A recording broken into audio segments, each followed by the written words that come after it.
আল্লাহ রে,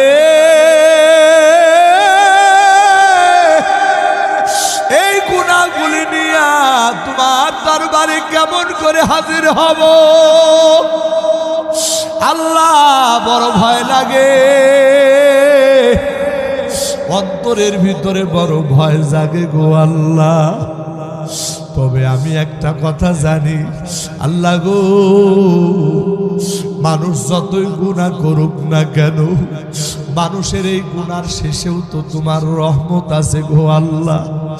আল্লাহ আমি শুনেছি মানুষের গুনাহ যতই বড় হোক না কেন আল্লাহ, মানুষের গুনাহ থেকেও নাকি তোমার রহমতের দরিয়া আরো বিশাল।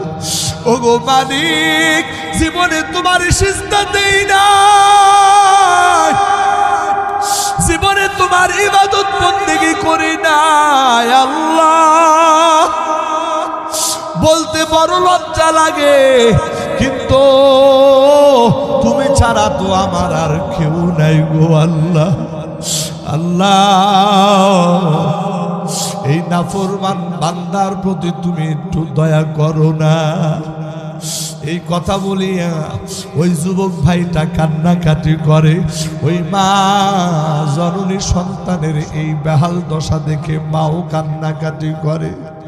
একটু পরে যুবক মায়ের হাতটা চাপিয়া ধরিয়া মাকে ডাক দিয়া বলে, মা আমি তোমারে দুইটা কথা বলবো। এক নাম্বার কথা হলো গো মা, এই দুনিয়ার থেকে আমার হায়াত যেই কোনো সময় শেষ হয়ে যাবে, যেই কোনো সময় আমি হয়তো বা দুনিয়া থেকে বিদায় নিয়ে যাব। মা গো মা,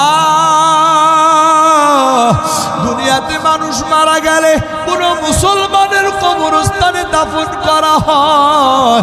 ও গো মা, আমি মারা যাওয়ার পর আমারে কোনো মুসলমানের কবরে দাফন করিও না।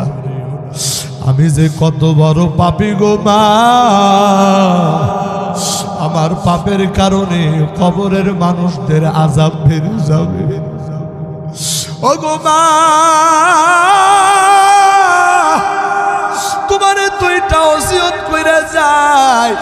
এক নাম্বার ওসিয়ত, আমার মৃত্যুর পরে তুমি আমারে মুসলমানদের কবরে দাফন করবা না। দুই নাম্বার ওসিয়ত, ও মা এই দুনিয়ার সব থেকে নিকৃষ্ট প্রাণী হলো কুকুর। যদি কুকুর মারা যায়, ওই কুকুরের গলা মানুষ রশি লাগাইয়া ওই কুকুরের